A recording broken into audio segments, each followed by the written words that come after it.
อ๋อมีความสุขหลายเนาะ ก็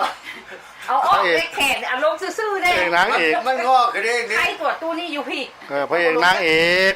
เออ เบิ่งรวดจังหน่อยสิ ตร อ ว อ จ ก หน้าหันเอาหน้าแดงบุเห็นได้หันผู้ ขนาดรถชวนกันยังก่อน โคตรสวยจัง จัก ก่อน หักจักแวกกันเลยล่ะ บ่เป็นอย่างนี้ก่อนสิก่อนย่านล้ม ชวนดอกไม้ ก่อนสิก่อนนะยานล่มมาบอก ย่านล้ม เอาลง เอาใส่เป็นลัก อาศัยเป็นละเออ รถชวนสัญญากันยังเพื่อ เป็นที่ แล้วหักกันขนาดไหนล่ะ ฮักกระดาษใดปี อันนี้เป็นบรรยากาศรอบบ้านเพิ่นอันนี้น่ะ เออหลอกว่า นี่แหละอืมอันนี้มันป้ากับลุงเพิ่นกอดกันซุ้มกันซื้อดอกเพิ่นย่านเพิ่นล้มเพิ่นเลยเป็นรักให้ผัวเพิ่นกอด จักหัวสิลบเดี๋ยวเมียสิลบบ่ คนหันบ่แม่นนั่นบ่ได้เท่าเด้อายุเพิ่นเหลือหน่อยซื่อแต่เพิ่นก็ จะเห็นพักหวานก่อนว่าปกติ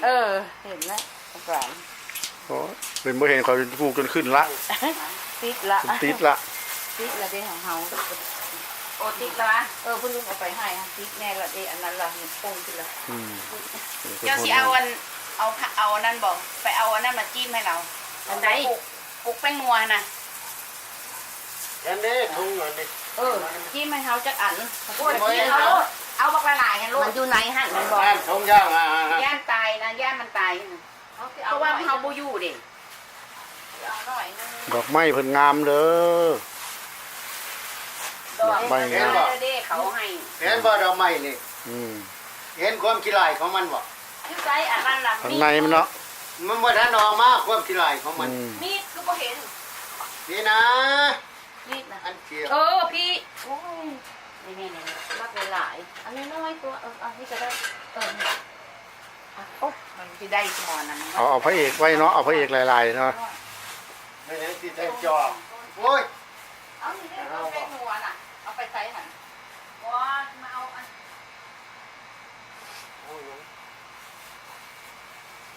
ห้วยกกกระเดาสร้างตัวน่ะ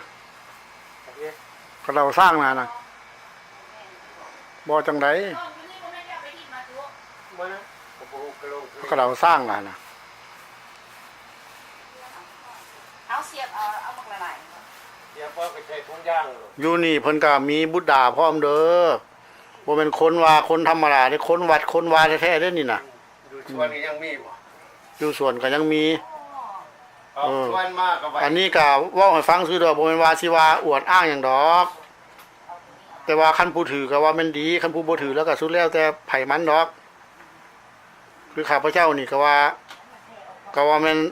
เชื่ออยู่หั่นนับถืออยู่หั่นล่ะเพราะว่าศักดิ์สิทธิ์หรือบ่ศักดิ์สิทธิ์ก็อยู่ในใจเฮาเองดอกบ่ได้ว่า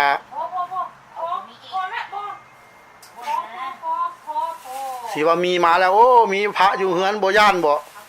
บ่ตายบ่ก็บ่แม่น ไปอ้างดูว่าเอามี อันนั้นแม่นของรักษาเด้ ของรักษา เอา แล้ ได้ ว รักษา ข เพิ่ อน งเฮารักษา ตายค่ะ อืม พอรับไม่ป้า มันแบ่งกัน แบ่งเอาต้นแป้งนัว ต่อไปนี้สิบ่ซื้อ เราไม่ได้ขายแป้งนัวอยู่นี่ พี่เอาอีกนะ เอาเราบ่เอา บ่มันตายแล้วเขามาเอา นี่ก็เป็นปลาไหนนี่นะ โอ้ยปลูกไป แม่ แล้ว ชอบต้นนี่นะ มันไม่น้อยต้นได้ขนาด 2-3 ต้นบ่ป่านนั้นแล้วก็ วันก็เท่านั้นแหละเนี่ย ได้ละ เขาสิ ตอนนั้นอยู่วัดเมืองแสนคนนี้เดียว เท่าไหร่ พวกนั้นเหรอ พวกนวลพวก ไปแล้ววะฮอดละ ตัวจวงพวกวิไล เมื่อเอินผมไปออกหาโมงครับ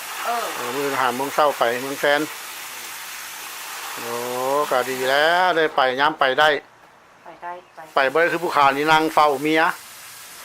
บ่ายเนาะมันก็ลุงน่ะ ขณะนี้แม่นอสมเด้อนี่เด้อคันเมียไปได้กินมาแล้วอสม บ่ายนี่นะเขาจะมีหลังบ้านจังซี่เด้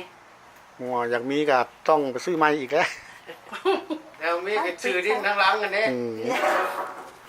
มันเบิดแล้วเด้เฮ็ดจังไดเนาะ